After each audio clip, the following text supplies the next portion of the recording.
Ang kwentong ito ay hango sa tunay na buhay. Karanasan ito ni Simon.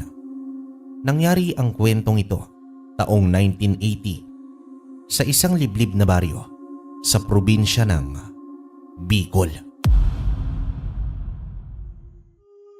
Sa totoo lang ay matagal ko nang pinag-isipan ang bagay na ito. Kung ipapadala ko ba ang aking karanasan sa inyong channel o kaya sarilihin ko na lamang ito. Ngunit nitong mga nakaraang araw ay naengganyo rin akong ipadala ang karanasan ko na ilang dekada na ang nakalipas. Hiling ko na sana ay magbigay ito ng inspirasyon sa lahat na may halong katatakutan. Itago mo na lang ako sa pangalang Simon. Nasa 70 taong gulang na ako ngayon, kalakbay. Kasalukuyan pa rin akong nakatira sa isang baryo ng Bicol na hindi ko na lang papangalanan. Matagal-tagal na rin hindi inalala ang pangyayaring ito sa buhay ko pagkatapos ng ilang dekada. Subalit na panaginipan ko ito noong nakaraang linggo, kung kaya't sinariwa kong muli sa aking alaala ang lahat ng aking karanasan. Taong 1980, nakatira ako noon sa Bicol. Kasama ko naman ang aking asawa na itatago na lang natin sa pangalang Maria. Kasama rin namin ang dalawa naming anak na si Edgardo at Juanito. Paglalabada ang trabaho ni Maria habang ako naman ay nangangalakal ng mga basura. Sa aming bahay nakatira ang aking ina na si Ermita. Sa tuwing uuwi ako sa bahay, kalakbay, laging galit ang aking asawa na si Maria. Palagi niya akong sinasabihan na maghanap daw ako ng trabaho na makapag-aahon sa amin sa hirap. Pagod na raw siyang magkuskus ng mga damit. Nagkasugat-sugat na rin daw ang kanyang mga kamay at sumasakit ang kanyang likuran. Sinabihan niya rin ako na dagdag pa raw ng palamunin ang aking ina.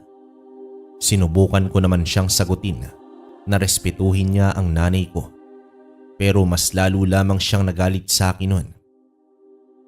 Ilang beses niya rin akong pinagtangkaan na maghiwalay na kaming dalawa kung hindi ko pa rin maibigay sa kanya ang buhay na hinahangad niya.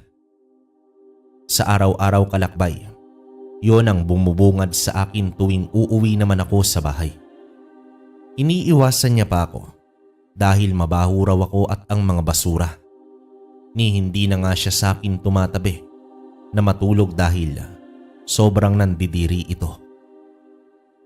Sa totoo niyan, kalakbay, iniiyak ko na lang ang bagay na yon at nanatili akong tahimik. Nire-respeto ko siya kung kaya't hindi ko siya magawang saktan. Mahal na mahal ko si Maria, kaya hindi ko kaya kung iiwan niya ako. Nasasaktan ako sa katotohanan na maging ang aking asawa na si Maria ay ang unang tao na manlalait sa aking estado. Bukod sa mga taong nakakasalamuha ko sa pang-araw-araw, mas masakit kung ang mismo kong asawa ang mandidiri sa akin. Isang araw, habang naghahanap naman ako ng basura, ay bigla na lamang akong may nabunggo na isang lalaki.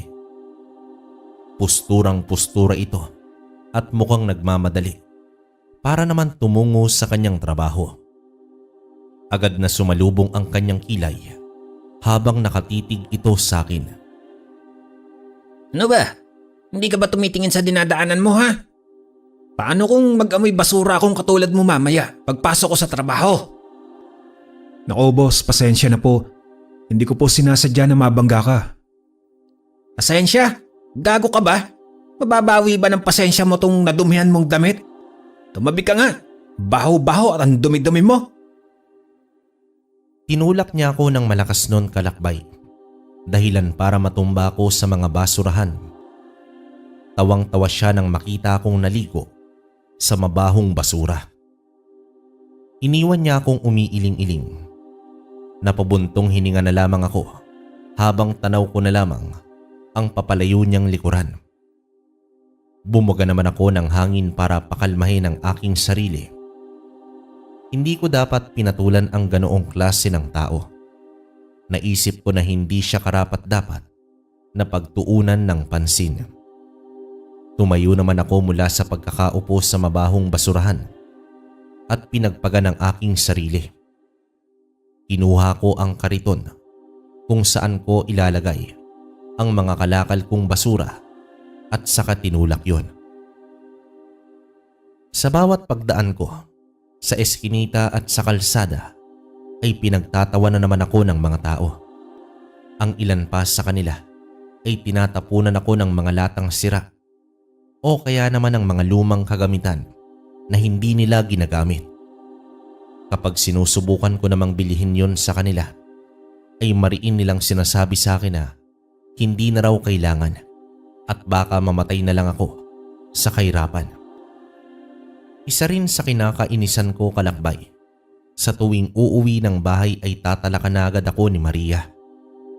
Diring-diri siya nang makita ako na naligo sa basura. Hindi niya muna ako pinapasok ng bahay at pinapaligo niya agad ako sa balon. Umiling ako at napangiti ng mapait. Tumungo ako sa isang lilim ng puno ng kahoy at doon muna nagpahinga bago naman maligo. Nang matapos ay naligo na rin ako bago pumasok sa bahay. Hindi ako pinansin ni Maria, pero nang abutan ko siya ng kinita ko sa pagbabasura ay tuwang-tuwa ito. Pero agad niya akong pinagalitan kung bakit daw ang liit ng kita ko sa araw na yon. Binili ko ng ulam at bigas, Maria. Alam mo naman na wala na tayong bigas at wala nang maulam nitong mga nakaraang araw. Saka binilahan ko rin ng putos si nanay, pati ikaw at ang mga anak natin para sa merienda natin mamaya. Inirapan niya ako sa sobrang inis. Nagdadabog naman siyang pumasok ng aming kwarto, pero agad akong ngumiti nang harapin ko ang dalawa kong anak at ibinigay sa kanila ang puto na binili ko sa palengke. Tuwang-tuwa naman sila Eduardo at Juanito. Iniwan ko muna sila sa sala at tumuloy na ako sa kwarto ni nanay. Nagmano naman ako sa kanya at ibinigay rin ang paborito niyang puto. Tuwang-tuwa si nanay noon, kalakbay sa akin, at pinakatitigan niya ako ng mabuti. Gusto kong maiyak dahil sa sitwasyon nito, pero pinigilan ko. Butot balat na si nanay, kalakbay. Hindi na siya makabangon mula sa pagkakahiga sa aming katre at ni hindi na rin makalakad. Gustong gusto ko siyang pagamutin, pero wala naman akong sapat na pera. Hinawakan ko ang kanyang kamay at tiningnan siya, kalakbay. Inay, pasensya na po ha. Hayaan mo po at gagawa po ako ng paraan para mapagamot ka at makaahon tayo sa hirap. Kaunting tiis na lang po, inay. Matutupad din ang lahat ng iyon. Pero ng mga sandaling yon, alam ko na imposible ang mga sinabi ko dahil sa ilang taon ko ng pagiging basurero ay wala pa rin naman akong napapala. Mas lalo lamang kaming naghihirap sa paglipas ng mga panahon. Kinagabihan ay nagpaalam naman ako kay Maria at sa dalawa kong anak at maging kay nanay. Sa umaga ay nangangalakal ako ng mga basura at sa gabi naman ay nagtitinda ako ng balot. Kailangan ko kasing kumayod araw-araw upang may magamit kaming pera para sa mga gastusin namin. Pagdating ko naman sa bayan ay agad naman akong sinalubong ng kaibigan kong itago na lang natin sa pangalang Gudo. Kinawayan niya agad ako nang matanaw niya. Hinintay niya akong makalapit sa kanya bago niya ako niyakap. May dala na siyang balot noon, kalakbay, na siyang ipinatitinda sa akin. Oy Simon, kumusta nga pala yung kita mo kanina? Ayon Gudo, sakto lang hanggang sa hapunan namin ngayon. Panibago na naman para bukas. Ilang trabaho pa ba ang kailangan mong pasukan, Simon? Ni hindi ka man lang umuunlad eh. Pinapahirapan mo lang ang sarili mo. Ganun yata talaga eh. Wala naman akong magawa. Sa hirap ng buhay ngayon, talagang papasukin ko ang lahat ng trabaho na makakaya ko. Kailangan ko kasing kumayod para sa pamilya ko, Gudo. Bilib din talaga ako sa iyo, Simon. Ang tibay ng katawan mo. Kahit napagod ka na, ni hindi mo man lang magawang sumuko. Ni hindi ko nga nakita na nagpahinga ka kahit isang araw lang. Kahit linggo, nagbabasura ka pa rin. Sa isang tulad namin kasi, talagang walang pahinga kahit araw pa ng linggo. Mas uunahin ko ang sikmura ng mga pamilya ko kaysa magpahinga. Umiiling-iling nun si Gudo sa akin. Sa kanya ako tinapik sa aking balikat. Ibinigay niya sa akin ang 2 basket ng balot. O siya, Simon, dapat maubos mo yan ngayong gabi ha. Kapag napaubos mo lahat ng mga balot na yan, ibibigay ko na sa'yo lahat ng kita. Tapos pag-usapan na rin natin bukas ang trabaho na ibibigay ko sa'yo. Talaga, Gudo? Kaya lang wala ka nang kikitain yan. Ikaw ang namuhunan dito. Ano ka ba, paring Simon? Bilang tulong ko na yan sa'yo at sa mga inaanak ko. Minsan ay kailangan ko rin magbahagi ng biyaya. Maraming salamat talaga, paring Gudo. At ano nga pala yung trabaho na ibibigay mo? Oo pare, may ibibigay akong panibagong trabaho sa'yo. Malaki ang makukuhang halaga rito kapag nagawa mo. Basta, bukas na lang natin pag-usapan. O sige, paring Gudo. Kita na lang tayo bukas. Ilalako ko na itong mga balot. Sige pare, mag-iingat ka. Nang makapagpaalam na ako kay Gudo, ay tumalikod na ako sa kanya. Masasabi ko na ang swerte ko dahil may kaibigan ako na tulad sa kanya. Simula pa talaga dati ay hindi siya nagdadalawang isip na tulungan ako. Siya ang nagbigay sa akin ng tulong minsan kapag kapos na talaga ako sa pera. Nakilala ko lang si Gudo nang tulungan ko siya mula sa magnanakaw. Simula nun ay naging malapit na kami sa isa't isa.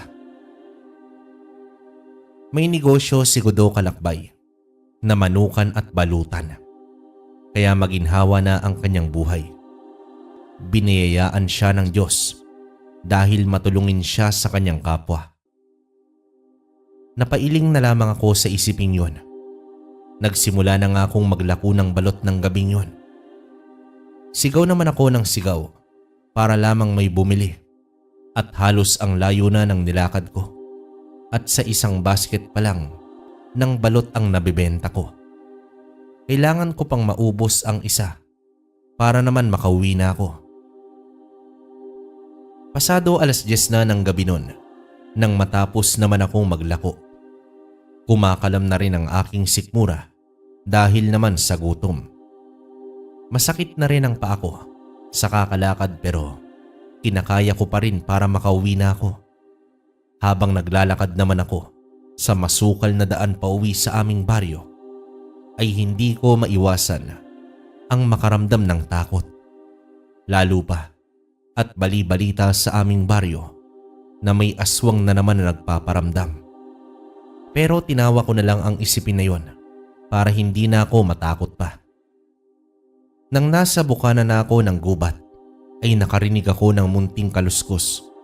Malayo pa ang amin at ilang metro pa ang lalakarin ko. Nanindig ang mga balahibo ko sa aking batok ng mga sandaling yon. Napalunok ako ng sunod-sunod. Hindi naman ako lumingon sa aking likuran. At dito binilisan ko na lang ang aking paghakbang. Pakiramdam ko kasi ay may nakatitig sa akin mula sa likuran. Sa pagmamadali ko sa paglalakad, ay natisod ako sa isang nakausling ugat ng kahoy. Napamura naman ako ng malutong. Tumayo ako ng mabilis at agad na naglakad. Pumulot pa ako ng isang putok na kahoy para pamprotekta ko sa aking sarili. Ilang sandali pa ay nakarinig ako ng malalakas na tila pagaspas ng pakpak. Naramdaman ko ang pagtayuan ng aking mga buhok at buong balahibo sa aking katawan. Unti-unti naman akong tumingala sa aking itaas at ganun na lamang ang pandalaki ng mga mata ko nang makita ko ang isang aswang na nakangisi habang nakatitig sa akin. Nanlilisik ang mapuputla nitong mga mata habang naglalaway siya at lumalabas ang mahaba niyang dila. Ni hindi naman ako nakagalaw sa kinatatayuan ko sa sobrang takot at gulat. Natagpuan ko na lang ang aking sarili na sinusubukan akong tangayin ng aswang na yun, pero hindi niya ako mabuhat-buhat. Marahil ay sa mga barya na nasa loob ng basket na dala ko. Humigpit naman nun ang pagkakahawak ko sa putol na sanga ng kahoy at malakas ko yung hinampas sa kanyang ulo. Sumigaw ng matinis ang tono ng aswang na yon habang galit na galit itong nakatitig sa akin. Mabilis siyang lumipad pa itaas at bumulusok siya pa ibaba. Nakabuka ang kanyang dalawang kamay kung saan mahaba ang kanyang mga kuko na kapag ibinaon niya yon sa aking katawan, paniguradong patay ako. Kaya naman mabilis akong dumapa para maiwasan ang atake niya. Hinintay ko na bumulusok siyang muli pa ibaba. Noong malapit na siya sa akin ay mabilis kong itinarak sa kanyang putol na katawan ang isang putol na sanga ng kahoy na hawak ko. Gulat na gulat ang aswang habang nakatitig sa akin. Mas binaon ko pa ang putol na kahoy sa kanya hanggang tumagos ang dulo nun sa kanyang dibdib. Nanginig ang katawan ng aswang nun kung kaya't agad ko itong inihagis. Lumapit naman ako sa katawan nito na tila hindi na humihinga. Sa takot na baka may kasama pa ito, ay mabilis na akong tumakbo pauwi sa aming bahay. Gulat na gulat pa si Maria nang dumating akong humahangos. Sinabi ko naman sa kanya na may nakaaway akong isang aswang. Ayaw pa niyang maniwala sa akin noon, pero nang makita niya ang kalmot ng mga kuko sa aking binti, ay doon na siya naniwala. Sinabi ko naman na sa kanya na napatay ko ang aswang, kaya hindi niya na kailangan pang mag-alala. Napahinga naman siya ng maluwag at tinulungan akong gamutin ang mga kalmot na aking natamo. Dapat ay walang makaalam na ako ang pumaslang sa manananggal na yon, Maria. Ayokong pag-usapan tayo. Hanggang sa atin na lamang tong dalawa.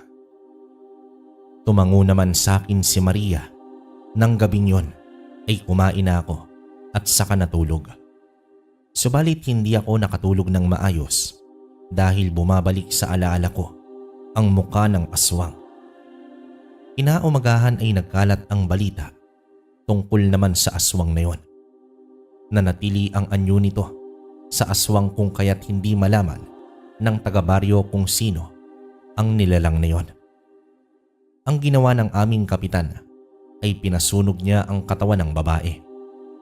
Bago naman ako umalis ng bahay ay nagpaalam na muna ako kay Maria at sa aming mga anak, maging kay nanay. Sinabihan ko sila na mag-iingat at baka balikan kami ng pamilya ng aswang na pinaslang ko. Agad naman akong tumungo sa bayan para makipagkita kay Gudo. Pagkarating ko sa kanilang gusali ng balutan, ay agad ko sa kanya ibinigay ang 2 basket na wala ng laman. Binigay ko rin sa kanya ang kita pero hindi niya naman yon tinanggap. Ano ka ba, paring Simon? Hindi ba sabi ko sa'yo na yan? Oo, paring Gudo. Kaya lang nahihiya ako. Sige na, tanggapin mo na yan. Nahiya ka pa sa akin sa tagal ng pinagsamaan natin. Tanggapin mo na yan. Sige na nga. Maraming salamat talaga rito, paring Gudo. Nako, wala yun. Nga pala, nabalitaan ko ang nangyari sa baryo ninyo ah. May napas lang daw na manananggal. Totoo ba yun? Oo, paring Gudo. Naabutan ng mga kabaryo namin kaninang umaga na patay na. Nakakakilabot ang itsura niya. Tapos putol pa ang katawan. Hindi mo talaga masikmura na tignan. Grabe, ang dami na talagang aswang ngayon sa bayan natin. Hindi natin alam na nasa paligid lang pala natin sila. Kaya ikaw paring Simon, mag-iingat ka. Gabi ka pa naman umuuwi sa tuwing maglalako ka ng balot. Nako, wag mo na akong alalahanin paring Gudo. Ayos lang naman ako. Saka kaya ko ang sarili ko. Tumango naman sa akin si Gudo. Saka naman ito ngumiti ng malapad. Oo nga pala paring Simon. Hindi ba at nabanggit ko to sa'yo kagabi na may trabaho akong iniaalok sa'yo? Oo pare, ano nga pala yon? Baka kaya kong gawin nang may iba naman akong pagkakitaan ng pera. Mabuti naman at interesado ka paring Simon. Malaki ang kita rito. Kumbaga kung makuha mo ang bagay na to ay hati tayo sa presyo. Ano ba yan paring Gudo? Ano bang gagawin ko? Mangangalakal ka lang ng mga antigong kagamitan pare sa kabilang bayan. Marami roon na nakabinbin sa mga bahay na hindi natitiran. Kapag nabili mo yun sa may-ari at kapag nabenta ko sa mataas na halaga, malaki ang kita. Hati tayo sa presyo. Abay, ganoon lang din pala pare. Kumbaga parang nangangalakal na rin ako ng basura. Pero ito naman ay mga antigo. Ganoon na nga paring Simon. Kaya malaki ang kitaan dito. Ano? Kukunin mo ba yung trabaho? Oo naman paring Gudo. Baka ito na ang simula ng pagbangon namin sa hirap. Huwag kang mag-alala pare. At gagalingan ko sa pangangalakal. Yun. Malaki ang tiwala ko na magtatagumpay ka paring Simon. Maraming salamat talaga pare. Pagkatapos ng pag-uusap naming dalawa, ay may pinapirma siya sa akin na papeles. Para daw yun sa mga dokumento na maging legal niya na akong mangangalakal ng mga antigong gamit. Kailangan ko daw yun para hindi ako hulihin ng mga pulis o tanod. Sinama niya rin ako sa aming munisipyo para naman gumawa ako ng kasulatan at pagkakakilanlan na empleyado niya ako at siya na ang aking amo. Pagkatapos ng pag-asikaso namin sa mga papeles at pagkakakilanlan ko, bilang trabahador niya ay naglako na ako ng balot. Hindi na muna ako nangalakal ng basura ng araw na yon dahil pinatinda ko ng balot ni Gudo. Naalala ko na minsan ay kinausap ako ni Gudo na aalisin niya ako sa kahirapan. Tutulungan niya akong makaahon at napangiti naman ako sa tuwing tinutulungan niya ako sa abot ng kanyang makakaya. Napakaswerte ko sa aking kaibigan na si Gudo at hindi nakakalimot sa kanyang pangako. Sumapit ang hapon nang maubos ko ang 2 basket ng balot. Pumunta pa ako sa gusali nila Gudo pero wala na siya ron. Kaya naman nagbenta pa ako ng pangatlong basket ng balot. Dumaan ang ilang oras at nagpasya naman akong bumalik sa gusali kahit na may 5 pang balot na natitira. Naisipan kong umuwi na ng hapon na yon para hindi ako maabutan ng dilim sa daan. Ayaw ko na muling makakita ng aswang at baka sa pagkakataon na yon ay matuluyan na talaga akong maging hapunan nila. Pagkarating ko naman sa aming baryo ay hindi pa rin humupa ang usapan tungkol sa aswang na pinaslang ko. Usap-usapan pa rin ng ilan kung sino ang aswang na yon at kung sino ang pumatay. Pagdating ko sa bahay ay agad kong binalita kay Maria ang bagong trabaho na bigay naman sa akin ni Gudo. Tuwang-tuwa naman ang asawa ko noon. Nitong mga nakaraang araw ay napansin ko na ang pagbabago sa ugali niya. Hindi na siya bugnutin at hindi niya na ako sinasabihan na mabaho at nakakadiri. Sa halip ay masaya na ito sa tuwing uuwi ako ng bahay.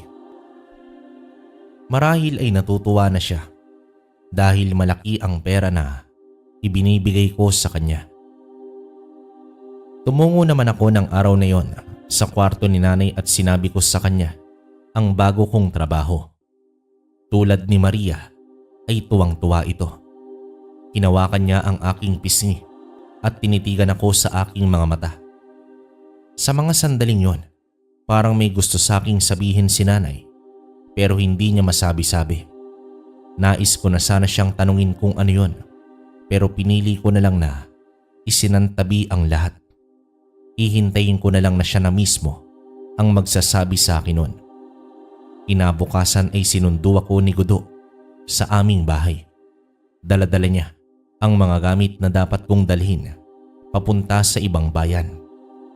Sinabi niya sa akin ang tungkol sa matutuluyan ko ron. Sabi niya ay doon muna ako pansamantala titira sa bahay ni Mang Noli.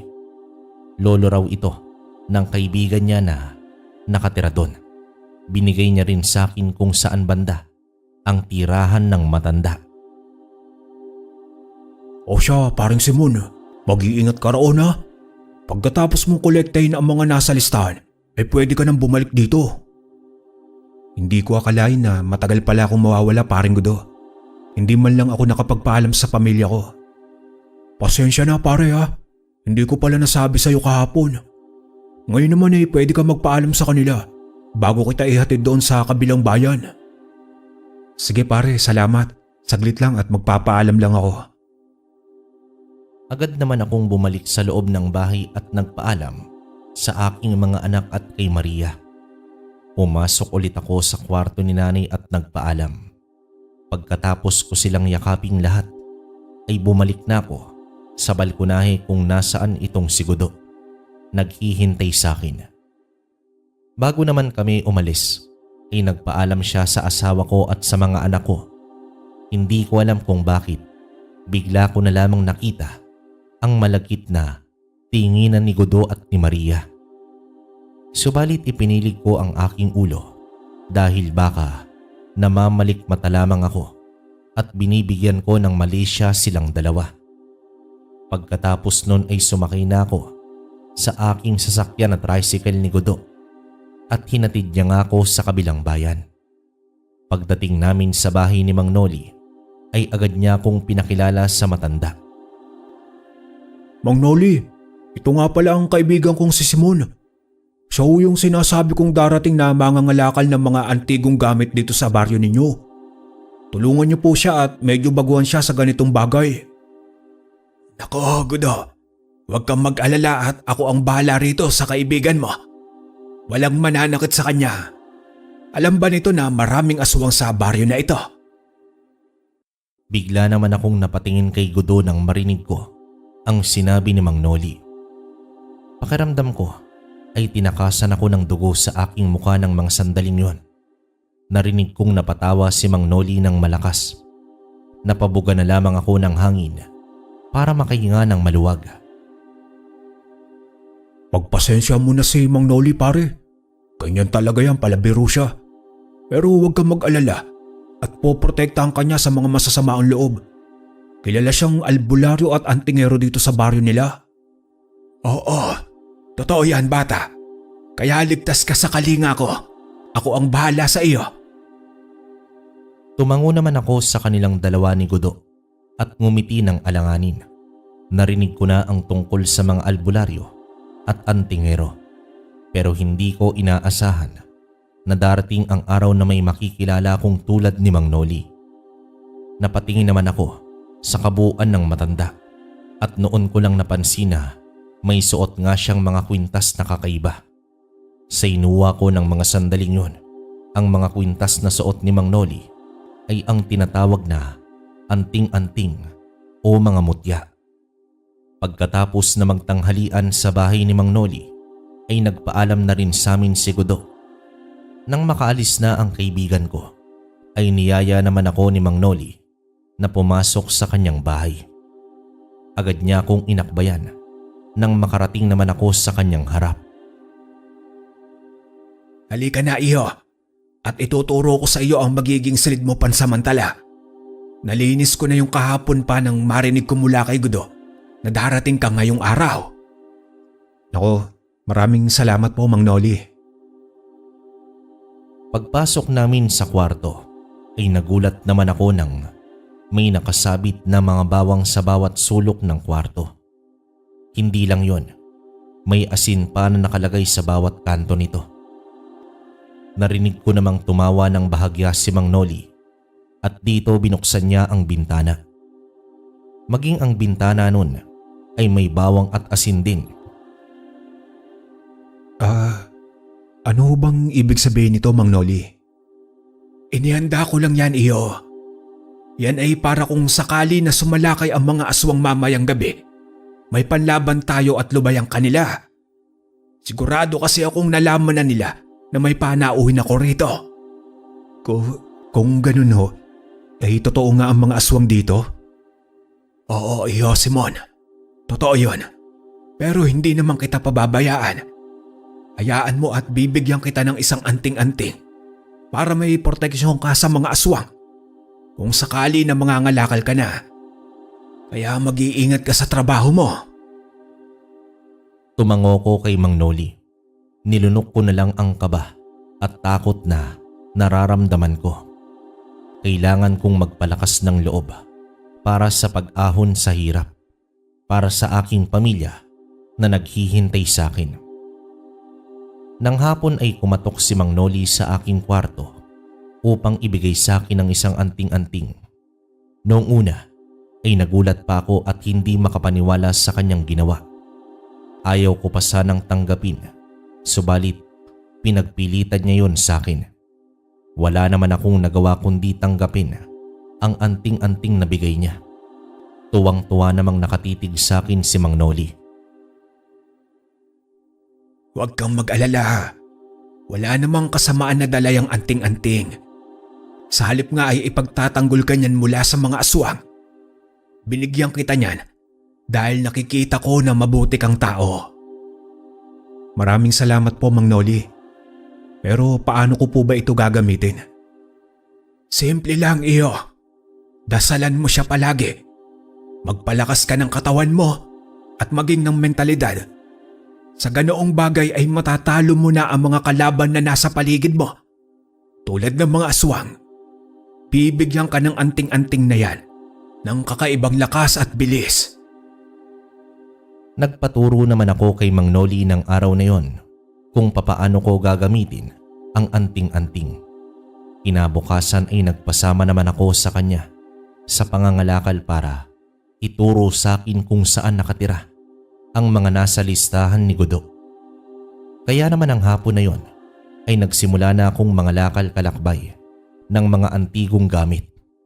Ang iba ay napapayag ko naman at ang iba ay pinilit ko at inengganyo na ibenta sa akin ang kanilang mga antigong gamit na hindi na nila kailangan. Subalit may isa sa kanila na ayaw ibenta ang kanyang antigong banga. Kinagabihan ay sinabi ko ang tungkol dun kay Mang Noli habang kumakain kami ng hapunan. Muntik na siyang mabulunan nang marinig ang sinabi ko. Inabutan ko naman siya ng tubig. Hinintay ko siyang makahinga nang maluwag bago ko naman siya tinanong. Bakit po, Mang Noli? Ano pong meron sa antigong banga na yun ni Manong Cosme? At ayaw niyo sa aking ibenta? Huwag mo na siyang pilitin, iyo. Hindi siya basta-basta lang. Lumapit pa ng bahagya sa akin si Mang Noli. Saka naman ito bumulong. Isa siyang aswang. Malakas siyang aswang, iyo. Kaya kung ako sa'yo ay huwag mo na siyang pilitin. Kapag nagalit yon, panigurado na pupuntahan ka niya. Subalit hindi po ako pwedeng umalis ng baryo ninyo, Mang Noli, hanggat hindi ko po nakukumpleto itong mga antigo na nasa listahan ni Godot. Oo, alam ko. Kailangan mo ng pera dahil yan ang makakaahon sa'yo sa hirap. Pero huwag lang ang antigong banga na yan. Hindi po ba at sabi niyo po na mapoprotektahan ako ng anting-anting na bigay mo po mula sa mga aswang? Paano ko po ba ito gagamitin labang kay Mang Cosme? May labang ka sa kanya, pero hindi mo siya basta-basta lang na mapapatay. Napakalakas niya, iyo. Ako nga hanggang sa edad kong ito ay hindi ko pa rin siya napapatay. Susubukan ko po, Mang Noli.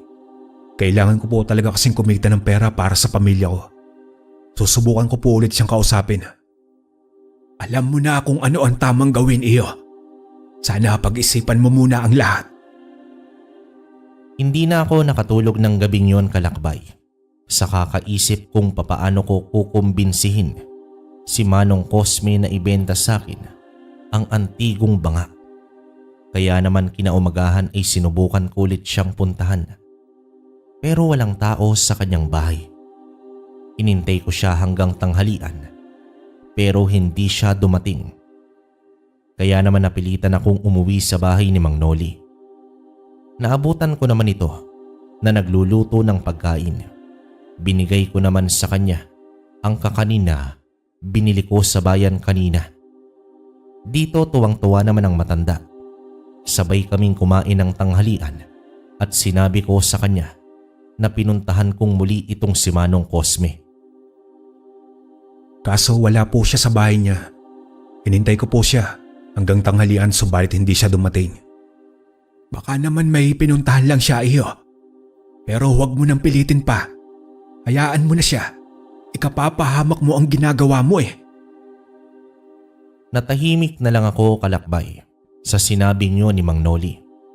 Hindi na ako sumagot pa sa kanya. Ipinagpatuloy ko na lamang ang pagkain ko. Nang matapos kaming mananghaliang dalawa, ay bumalik muli ako sa pangangalakal ng mga antigong gamit. At halos 3 ang nabili ko sa mga antigo. Ang kulang na lamang talaga ay ang antigong banga ni Manong Cosme. Iyon na lang ang kulang para makauwi na ako sa amin. Napahawak naman ako sa aming anting-anting habang nakatambay sa isang tindahan. Hinihintay ko na dumaan si Manong Cosme ng hapon na yon. Nilakasan ko ang aking loob. Alam ko na sa mga sandaling yon na nahihibang na ako dahil alam kong delikadong aswang itong si Mang Cosme. Pero nagpupumilit pa rin ako noon, kalakbay. Sa isip ko lang kasi ng mga oras na yon ay makakaahon na ako sa hirap kapag nakuha ko na ang antigong banga. Kaya naman noong medyo dumidilim na ay tumungo na ako sa bahay ni Mang Cosme. Ilang beses ko siyang tinawag subalit wala pa ring sumasagot. Isang masamang ideya naman ang pumasok sa isip ko, kalakbay, ng mga sandaling yon. Bumuntong hininga ko, saka naman ako nagpabalik-balik sa aking kinatatayuan. Hindi pwede. Hindi tama ang iniisip mo, Simon. Huwag kang gagawa ng masama na mas ikapapahamak mo pa. Kinakausap ko ang aking sarili nun para alisin ang masamang iniisip ko. Dumilim na ang paligid. Nagsimula ng mag-ingay ang mga kuliglig. Tiningnan ko ang bahay ni Manong Cosme. Naisip ko noon na akyatin na lamang ang bahay niya at kunin ang antigong banga. Pero nagdadalawang isip ako sa gagawin ko.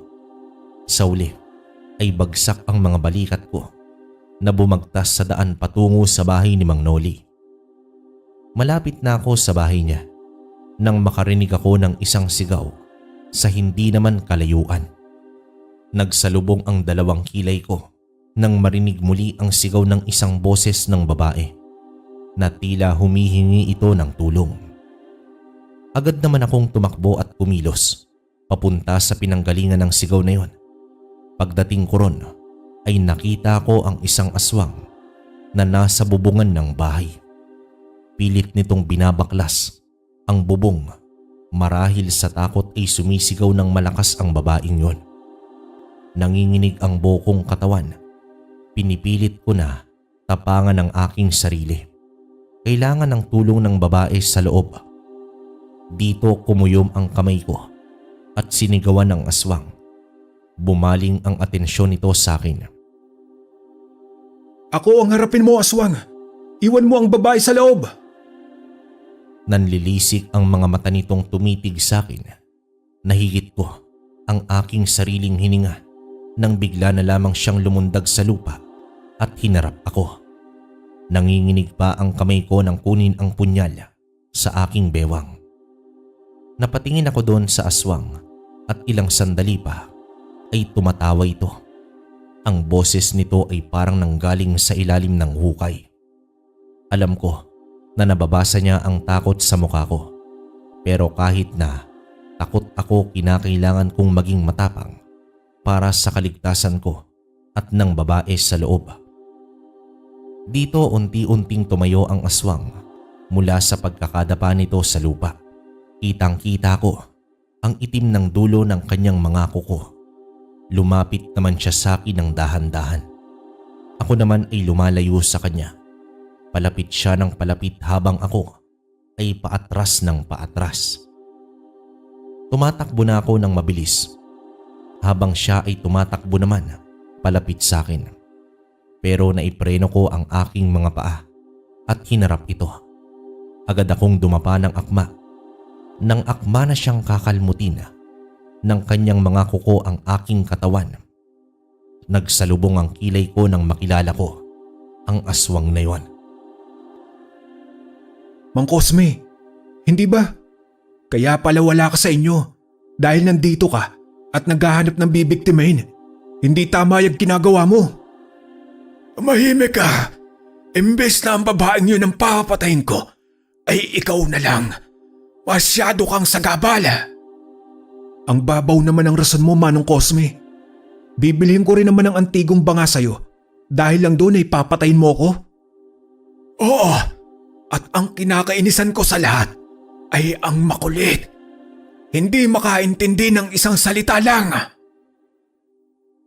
Tumawa naman ako ng malakas para kahit papaano ay mawala ang takot na nararamdaman ko, subalit mukhang nainis itong si Manong Cosme at agad siyang sumugod sa akin. Sinangga ko ang kanyang mga kamay gamit ang punyal. Pagkatapos nun ay sinipa ko siya sa kanyang paa. Nabitiwan naman ako ni Manong Cosme at napahawak siya sa tinamaan niyang paa. Naalala ko naman ang sinabi sa akin ni Manong Noli na bibigyan ako ng kakaibang lakas ng anting-anting na bigay niya. At sa mga sandaling yun ay mukhang totoo nga iyon. Tinakbo ko ang pagitan naming dalawa. Mabilis ko siyang inagkasan ng isang suntok sa kanyang pisngi. Kitang-kita ko naman ang panlalaki ng mga mata ni Manong Cosme dahil sa lakas ng suntok ko. Dumugo ang gilid ng kanyang labi nang lumingon ito sa akin. Manong Cosme, may ipupusta ako sa'yo. Kapag natalo kita sa labanang ito, ibibigay mo sa amin ang antigong banga at ipangako mo sa amin na hindi ka na mag-aasik ng lagim sa baryo na ito. Kung matalo mo naman ako, hindi na kita kukulitin pa tungkol doon. Sino ka sa inaakala mo? Sino ang ginawa mong tanga sa pinagsasasabi mong yan? Kailanman, hindi ako susunod sa kasunduan mo. Dahil wala namang mananalo sa ating dalawa kundi ako lang. Subukan nating dalawa, Manong Cosme. Wala namang mawawala sa'yo. Sabi mo nga ikaw ang mananalo, kaya subukan natin. Hindi na kailangan pang subukan dahil papaslangin kita. Mabilis naman itong sumugod sa akin. Sinipa niya ako ng malakas sa aking sikmura, dahilan para naman bumagsak ako sa lupa. Bumuga naman ako ng malakas na hangin para indahin ang sakit ng pagkakatama ng sipa niya. Unti-unti akong tumayo mula sa pagkakadapa ko at hinarap muli itong si Manong Cosme. Nakangisi siya habang nanlilisik ang kanyang mga mata. Wala na siyang hinintay pang oras at tinakbo niya na ang distansya na namamagitan sa aming dalawa. Humigpit ang pagkakahawak ko sa aking punyal at dito sumigaw ako ng malakas. Tumakbo rin ako palapit sa kanya at mabilis kong isinaksak sa kanyang balikat ang punyal. Subalit nakalmot niya rin ako sa aking dibdib. Napahawak naman ako sa aking dibdib nang makaramdam ako ng hapdi mula roon. Nang tingnan ko ay agad akong namutla nang makita ang pagdaloy ng dugo mula sa malalim kong sugat.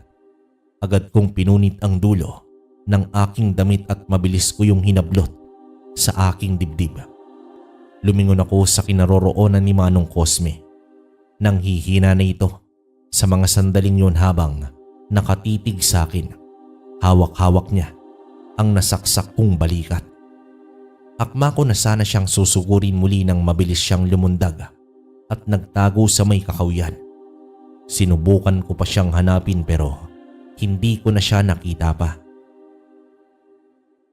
Umuwi na rin ako ng bahay noon ni Mang Noli Kalakbay.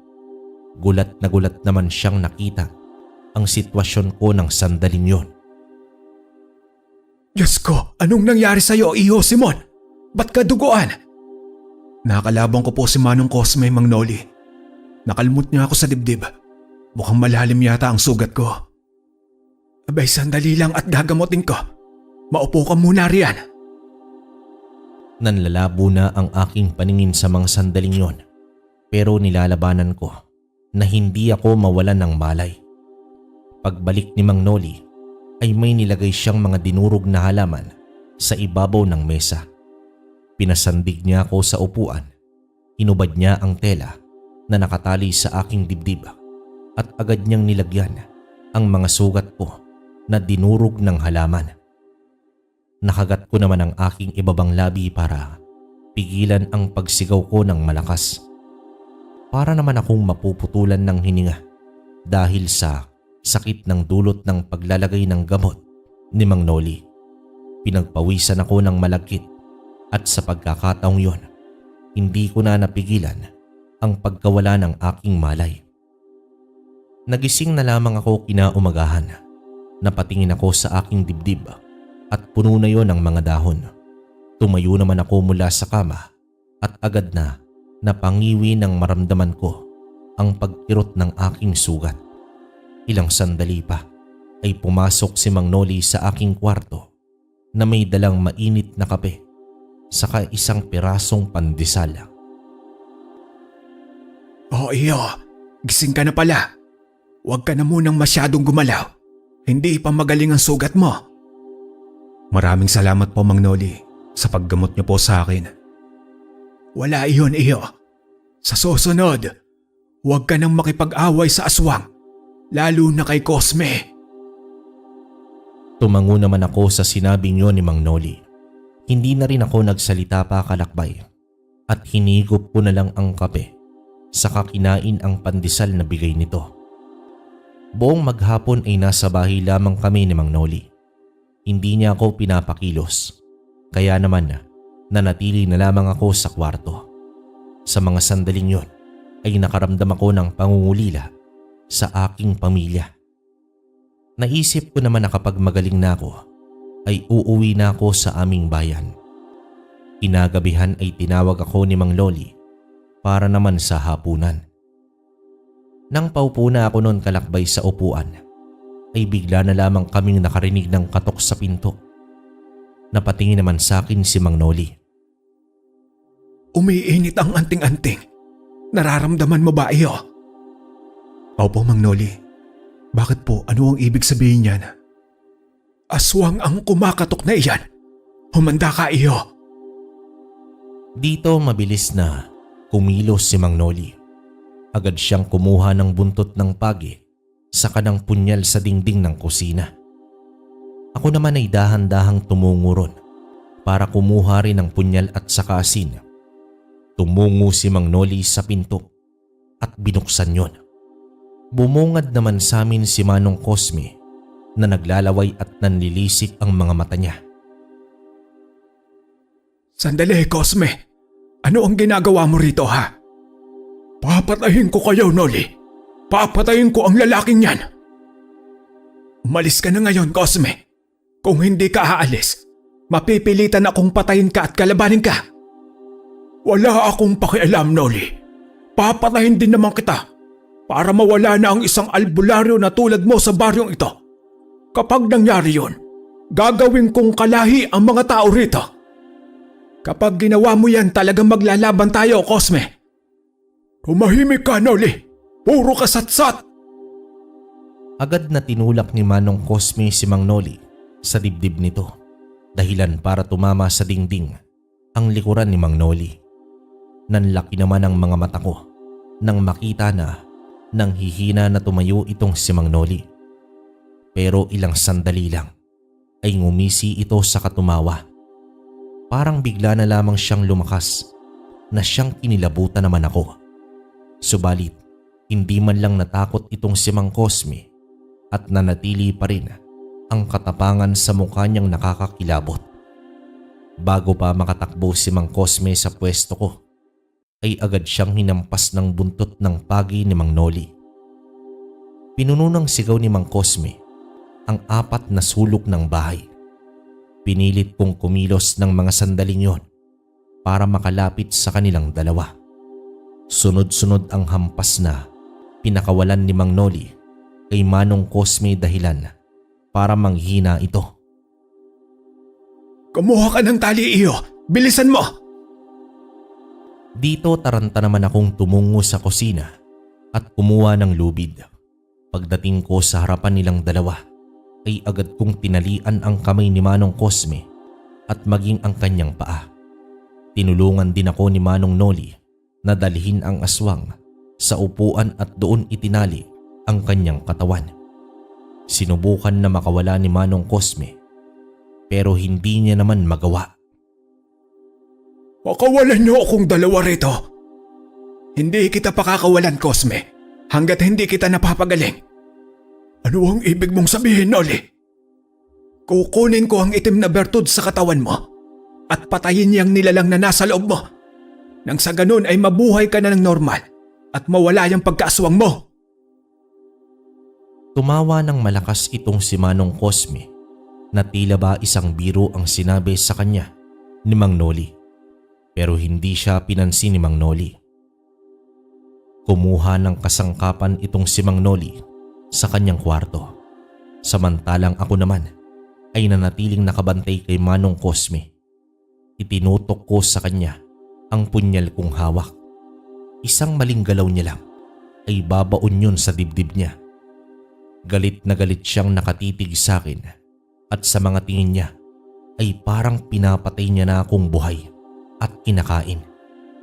Pagbalik naman ni Mang Noli ay sinimulan niya na ang panggagamot kay Mang Cosme. Nagdasal ng mahabang Latin itong si Mang Noli habang sinasabuyan niya ng agwa bendita si Manong Cosme. Pagkatapos nun ay sinabitan niya sa liig ito ng rosaryo. Sigaw ng sigaw si Manong Cosme na tila ba nasasaktan ito. Hindi naman tumigil itong si Mang Noli. Natigil lamang siya ng sumuka nang itim na likido itong si Manong Cosme. Pagkatapos nun ay nawalan na ito ng malay. Kitang-kita ko naman kalakbay ang pagbalik ni Manong Cosme sa kanyang normal na anyo. Namatay na ang nilalang sa loob ng tiyan niya, iyo. Magaling na siya. Sa ngayon ay kailangan natin siyang hintayin na magising. Kung ganun po, Mang Noli, mabubuhay ng tulad na normal ng tao si Mang Cosme? Oo, iyo. Napatango naman ako sa sagot na yun ni Mang Noli. Sa mga sandali na yun ay naniwala ako na magaling talaga si Mang Noli na albularyo dahil nagawa niyang pagalingin itong si Manong Cosme. Nang magising na si Manong Cosme ay wala siyang naalala sa buong nangyari. Sobrang saya niya rin nang mawala ang sumpa sa kanyang katawan. Ang kanyang pagiging aswang.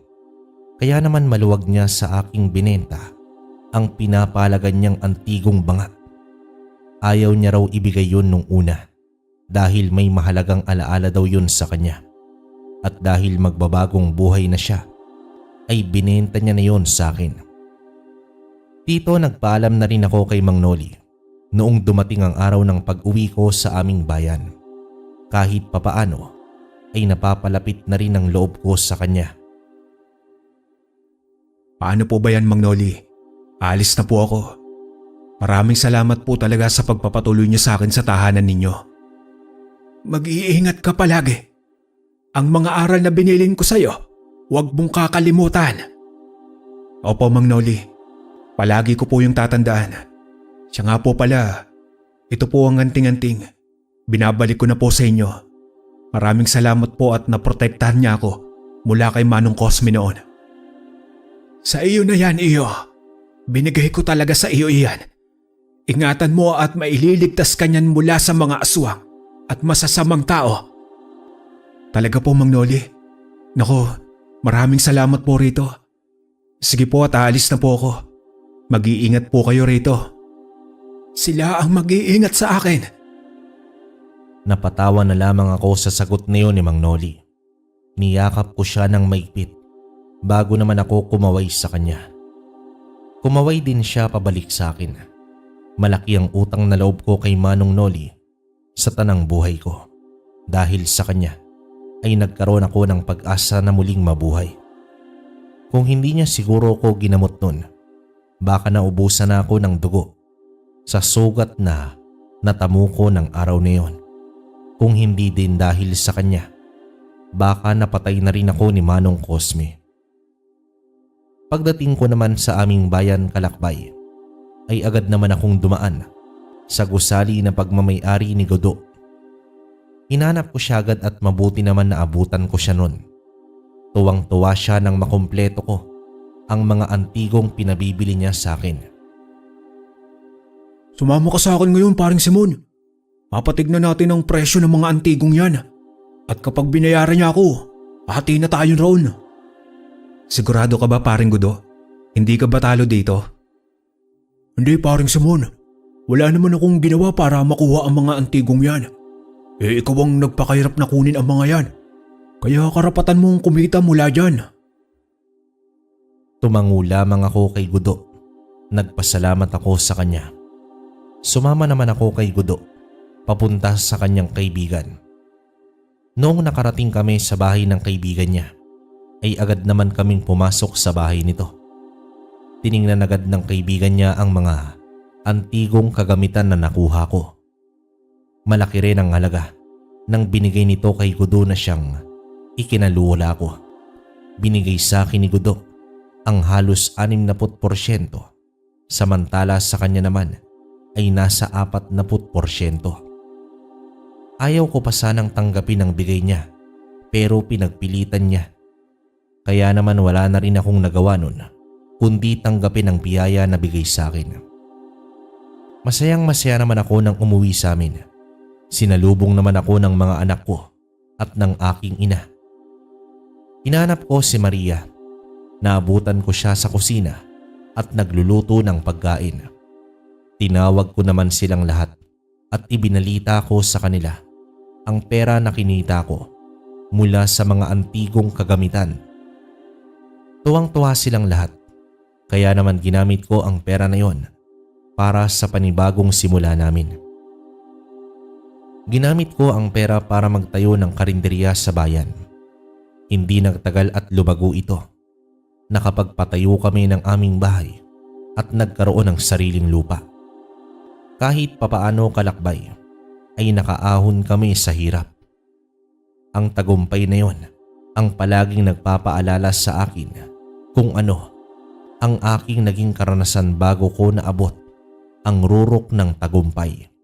Lalo pa at makikita ko araw-araw ang peklat sa aking dibdib.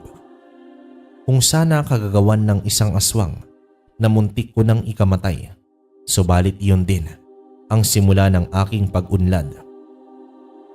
Sa ngayon kalakbay ay nagpapasalamat naman ako sa Poong May Kapal dahil hindi niya ako pinabayaan at ibinigay niya ang kailingan ng aking puso. Dito ko na lang din tatapusin kalakbay ang istorya ko. Sana ay may napulot kayong aral sa kwentong ibinahagi ko sa inyo. Nagmamahal, Simon.